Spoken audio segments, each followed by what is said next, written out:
नमस्कार, स्वागत है आप सबका दिन भर की तमाम बड़ी और अहम खबरों के साथ। मैं हूं कवींद्र। शुरुआत हेडलाइन से।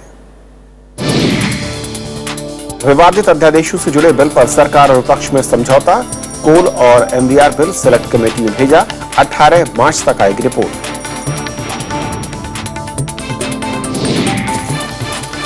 चिट्ठी के जरिए योगेंद्र और प्रशांत का पलटवार। केजरीवाल से जुड़ा स्टिंग आने के बाद अंजलि दमानिया का आम आदमी पार्टी से इस्तीफा। लगाया सिद्धांतों से भटकने का आरोप।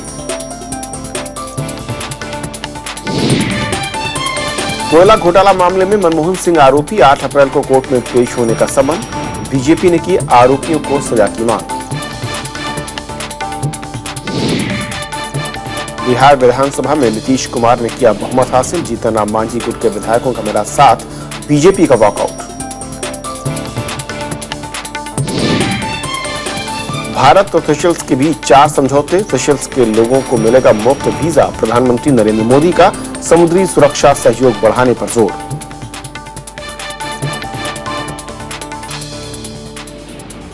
और देखते हैं पहली खबर।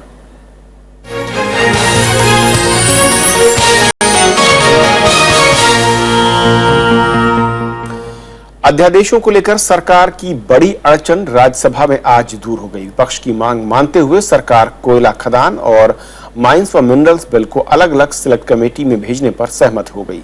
दोनों बिलों पर 18 मार्च तक ये समिति अपनी रिपोर्ट देगी। राज्यसभा ने आज अध्यादेश के बदले लाए गए मोटर वाहन संशोधन बिल को पास कर दिया। माइंस एंड मिनरल्स बिल पर मंगलवार को राज्यसभा में लंबी चर्चा हुई थी। इस दौरान सत्ता पक्ष और विपक्ष ने नियमों और प्रक्रियाओं के साथ अपनी दलीलें पेश की। विपक्ष चाहता था कि बिल पर सिलेक्ट कमेटी विचार करे और आखिरकार बुधवार को यह बिल सिलेक्ट कमेटी को भेज दिया गया। कमेटी 18 मार्च तक अपनी रिपोर्ट देगी। मैं राज्यसभा के वर्तमान सत्र के दौरान इस आशय का प्रस्ताव प्रस्तुत करता हूं कि खान और खनिज विकास और विनियम अधिनियम 1957 का और संशोधन करने वाले विधेयक और लोकसभा द्वारा पारित रूप में 18 मार्च 2015 तक या उसके पूर्व प्रतिवेदन प्रस्तुत करने के निर्देश के साथ राज्यसभा की प्रवर समिति को सौंपा जाए। सूत्रों के मुताबिक माइंस और मिनरल बिल को सिलेक्ट कमेटी में भेजने का फैसला विभिन्न राजनीतिक दलों के नेताओं की बैठक में हुआ, जिसमें राज्यसभा में सदन के नेता अरुण जेटली, संसदीय कार्य मंत्री एम वेंकैया नायडू और विपक्ष के नेता भी मौजूद थे। कोयला खदान विशेष उपबंध विधेयक को भी सिलेक्ट कमेटी में भेजा गया है। विपक्षी दलों ने इस मुद्दे पर लाए गए अध्यादेश के विरोध में वैधानिक प्रस्ताव पेश किया था। इस बिल पर भी रिपोर्ट 18 मार्च तक आ जाएगी। I move the following motion that the Coal Mine Special Provisions Bill 2015 to provide for allocation of coal and vesting of the right, title and interest in and over the land and mine infrastructure together with mining leases to successful bidders and allottees with a view to ensure continuity in coal mining operations and production of coal as passed by Lok Sabha be referred to a select committee of the Rajya Sabha। Motor वाहन संशोधन विधेयक 2015 बुधवार को राज्यसभा से पारित हो गया। सरकार ने मोटर वाहन कानून में संशोधन के लिए अध्यादेश जारी किया था। सूत्रों के मुताबिक अध्यादेश के मसले पर अब सरकार विपक्ष के साथ नया गतिरोध नहीं चाहती है। इसीलिए सरकार ने बीमा कानून संशोधन विधेयक पर भी अपना रुख नरम करने का फैसला किया है। लोकसभा से पारित ये बिल जल्द ही राज्यसभा में आने वाला है। विशाल दहिया, राज्यसभा टीवी। तो अध्यादेशों पर किस तरीके से सहमति या फिर मैं कहूं समझौता पक्ष और विपक्ष के बीच हुआ है और इससे किस तरह के अब अगले कदम की उम्मीद दिख रही है, राज्यसभा में इस पर खास चर्चा होगी। हमारे साथ हैं खास मेहमान प्रोफेसर वेंकटेश्वर राव जूनियर, जो कि एडिटोरियल कंसल्टेंट है डीएनए से। प्रोफेसर, स्वागत है आपका। सबसे पहले तो मैं कहूं कि एक लंबा जो गतिरोध दिख रहा था पिछले 2 दिनों में, वो खत्म होता दिखा आज और थोड़ा सा हल हुआ है। किस तरीके इस कदम को देख रहे हैं? दोनों पक्ष थोड़े झुके हैं, कुछ समझौते हुए हैं कुछ बिलों को लेकर।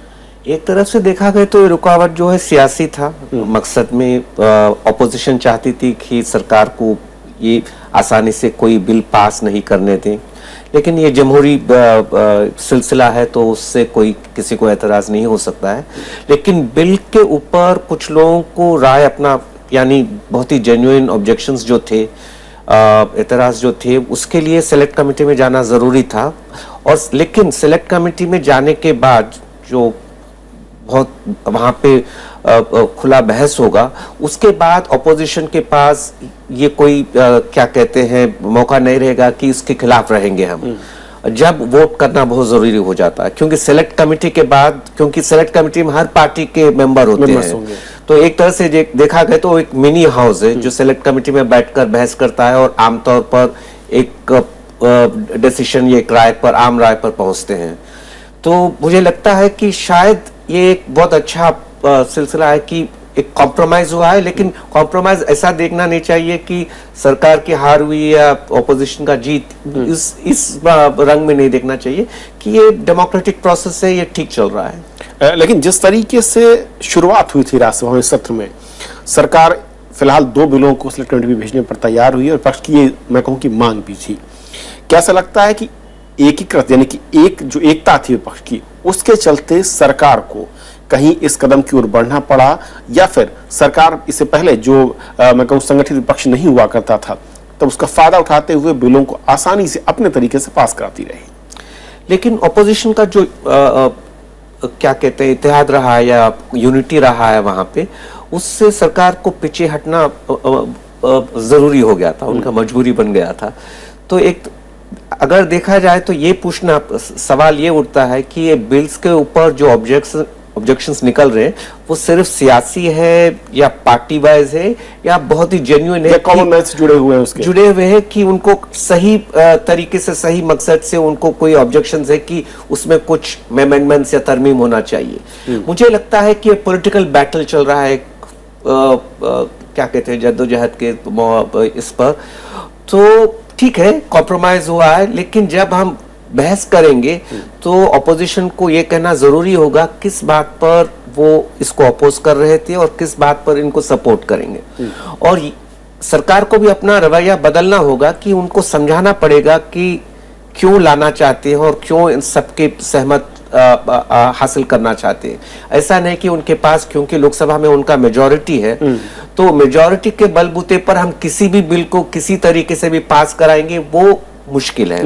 और इसीलिए 2 खास, इसलिए इस एटीट्यूड में जो बदलाव आया बहुत अच्छी बात है कि समझ गए कि मेजॉरिटी होने से फायदा नहीं है, आप ऑपोजिशन के साथ लेकर चलना पड़ेगा, साथ भी लेकर चलना है और बातचीत करना भी बहुत जरूरी है। लेकिन भूमि अधिग्रहण को लेकर जो लोकसभा ने पास किया है, तमाम अमेंडमेंट्स को सरकार ने नकार दिया, उसका राज्यसभा में किस तरीके से आप देखते हैं भविष्य? और दूसरा बीमा बिल, जिसको लेकर लगातार मैं कहूं कि तमाम पार्टियों को विरोध रहा है, इन पर क्या संकेत दिख रहे हैं? लैंड बिल पे मुझे लगता है कि कॉम्प्रोमाइज होना मुश्किल है, लेकिन ऑपोजिशन में लगता है कि कुछ बट गए लोग, जो यूनिटी इस बिल पे दिखाई दी, ऑपोजिशन का यूनिटी शायद लैंड बिल में जाहिर नहीं होगा, क्योंकि समाजवादी पार्टी वाले कह रहे थे कुछ दिन पहले कि न हम सपोर्ट करेंगे या ना अपोज करेंगे। इसका मतलब यह है कि वो अपने फैसले में पहुंचे नहीं और एब्स्टेन हो जाएंगे तो फायदा जो है सरकार को होगा। उसी तरीके से बीजू जनता दल, उनका वो लोकसभा में सपोर्ट किए तो उनको जरूरी हो जाता है कि राज्यसभा में भी सपोर्ट करे। अब रहे टीएमसी का रुख जो है अभी कुछ दिखाई नहीं दे रहा। परसों वेस्ट बंगाल के चीफ मिनिस्टर और टीएमसी के लीडर ममता बनर्जी ने प्राइम मिनिस्टर मोदी से मुलाकात की, उनके आपस में क्या बातचीत हुई, क्या उससे भी लोग जोड़कर देख रहे हैं सदन चल रहा है, देखना पड़ेगा कि क्या करना चाहेंगे। अब बचे कम्युनिस्ट और कांग्रेस पार्टी वाले। कांग्रेस कम्युनिस्ट पार्टी जो है इसको तो सरासर इसको विरोध में रहेंगे। कांग्रेस जो है इसको अपोज करना बहुत जरूरी है, क्यों? उनको समझते हैं कि उनका बिल को किसी ने छेड़ा है और वो पसंद नहीं करते।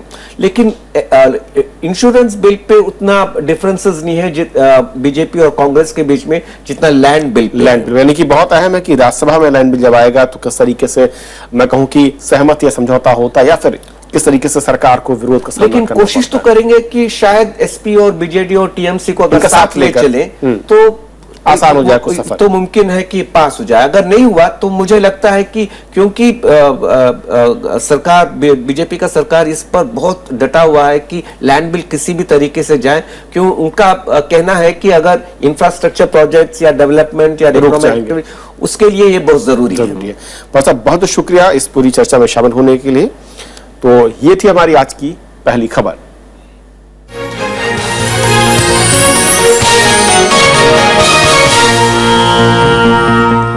अनुच्छेद 370 पर विवाद के बीच केंद्र सरकार ने कहा है कि संविधान में जम्मू कश्मीर को विशेष दर्जे का जिक्र नहीं है। राज्यसभा में एक सवाल के जवाब में गृह राज्य मंत्री किरण रिजिजू ने ये जानकारी दी। उन्होंने कहा कि एनडीए सरकार अनुच्छेद 370 को खत्म नहीं कर सकती क्योंकि संविधान संशोधन के लिए उसके पास संसद में पर्याप्त संख्या बल नहीं। उन्होंने कहा कि सरकार अनुच्छेद 370 पर कोई भी फैसला लेते हुए ऐतिहासिक संदर्भ को ध्यान में रखेगी। सरकार का ये जवाब इसलिए अहम है क्योंकि जम्मू कश्मीर में पीडीपी और बीजेपी की गठबंधन सरकार है। अनुच्छेद 370 को लेकर दोनों ही दलों का रुख अलग अलग है। There are special provisions for various states under Article 371 and various sub-clauses there. Numbers of states which I would not like to read out. And they mention about Jammu and Kashmir is not special, but it is a temporary. That word has been used carefully, and if we see the debates in the Constituent Assembly also, special status has never been mentioned. 2005 में coal block आवंटन के एक मामले में CBI की विशेष अदालत ने पूर्व प्रधानमंत्री मनमोहन सिंह समेत 6 लोगों को आरोपी बनाया है। अदालत ने मनमोहन सिंह के अलावा पूर्व कोयला सचिव पीसी पारेख और उद्योगपति कुमार मंगलम बिरला को भी 8 अप्रैल को पेश होने का आदेश दिया है। मनमोहन सिंह ने कहा है कि वो किसी भी तरह की जांच को तैयार है। उधर बीजेपी ने इसके लिए कांग्रेस सरकार के दौर में गड़बड़ियों को जिम्मेदार ठहराया है।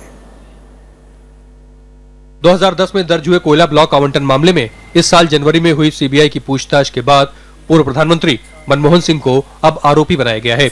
पटियाला हाउस कोर्ट ने मनमोहन सिंह सहित 6 लोगों को आईपीसी की धारा 120B और 409 के तहत अभियुक्त बनाया है। ये मामला ओडिशा की तालाबीरा कोयला ब्लॉक के 2005 में हुए आवंटन से जुड़ा है। उस वक्त मनमोहन सिंह के पास कोयला मंत्रालय का अतिरिक्त प्रभार था। मनमोहन सिंह ने कहा है कि वो हर जांच को तैयार हैं। Well, I respect the judicial process in our country, and I hope in any fair trial I will be able to establish my total innocence. Manmohan Singh के अलावा उद्योगपति कुमार मंगलम बिरला, पूर्व कोयला सचिव पीसी पारेख समेत कुल 6 लोगों को आरोपी के तौर पर समन किया गया है। आज जो समन्स आया है उस समन्स ने बता दिया है कि हम इस आवंटन घोटाले में जितने बड़े बड़े लोग इसमें इन्वॉल्व थे, जिन्होंने गलती की है, उनमें से पूर्व प्रधानमंत्री डॉक्टर मनमोहन सिंह का नाम आना ये देश के लिए दुर्भाग्य भी है और मुझे बहुत इस बात का आनंद है कि इसमें से कोई बच नहीं सकता। सुप्रीम कोर्ट ने बचाया है। उधर कांग्रेस ने कहा है कि मनमोहन सिंह की छवि बेदाग रही है और संबंध से कोई व्यक्ति आरोपी नहीं होता। डॉक्टर मनमोहन सिंह जी देश की न्यायिक प्रणाली का संपूर्ण सम्मान करते हैं।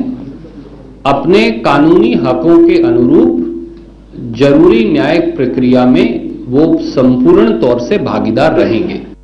पिछले साल दिसंबर में विशेष अदालत ने सीबीआई की क्लोजर रिपोर्ट खारिज कर दी थी और उसे नए सिरे से स्टेटस रिपोर्ट पेश करने को कहा था। अदालत ने सीबीआई को तत्कालीन कोयला मंत्री का बयान दर्ज करने का आदेश भी दिया था, जिसके बाद जनवरी में मनमोहन सिंह का बयान दर्ज किया गया था। विपिन चौहान, राज्यसभा टीवी। और बात बिहार की, जहां पर मुख्यमंत्री नीतीश कुमार ने आज विधानसभा में विश्वास मत हासिल कर लिया। विश्वास मत के पक्ष में 140 वोट पड़े, जबकि विरोध में कोई भी मत नहीं पड़ा। बिहार विधानसभा में 10 सीटें खाली होने की वजह से अभी मौजूदा विधायकों की संख्या 233 है। गौरतलब है कि बीजेपी विधायकों ने सदन से वॉकआउट किया। विश्वास मत के पक्ष में जेडीयू विधायकों के अलावा कांग्रेस, सीपीआई और एक निर्दलीय विधायक ने वोट किया। वहीं मांझी गुट के विधायकों ने भी नीतीश कुमार के पक्ष में मतदान किया। गौरतलब है कि 20 फरवरी को मुख्यमंत्री पद से जीतन राम मांझी के इस्तीफा देने के बाद नीतीश कुमार ने 22 फरवरी को चौथी बार मुख्यमंत्री पद की शपथ ली थी। प्रधानमंत्री नरेंद्र मोदी की सेशल्स यात्रा के दौरान 4 समझौतों पर दस्तखत हुए हैं, जिनमें सुरक्षा सहयोग का समझौता भी शामिल है। भारत सेशल्स के हाइड्रोकार्बन रिजर्व का पता लगाने में मदद करेगा। 3 देशों की यात्रा के तहत प्रधानमंत्री सेशल्स के दौरे के बाद मॉरिशस पहुंच गए हैं। हिंद महासागर क्षेत्र के अहम देश सेशल्स की राजधानी पोर्ट ऑफ विक्टोरिया पहुंचने पर प्रधानमंत्री नरेंद्र मोदी का भव्य स्वागत हुआ। सेशल्स के राष्ट्रपति एलेक्स मिशेल के साथ प्रधानमंत्री की प्रतिनिधि मंडल और अलग सीधी बातचीत हुई। प्रधानमंत्री ने हिंद महासागर क्षेत्र में विस्तृत सुरक्षा सहयोग पर जोर दिया। प्रधानमंत्री ने आतंकवाद की तरह जलवायु परिवर्तन को भी बड़ा मसला बताया। क्लाइमेट चेंज से उतनी ही चिंता करनी पड़ेगी जितनी आज विश्व टेररिज्म की चर्चा करता है,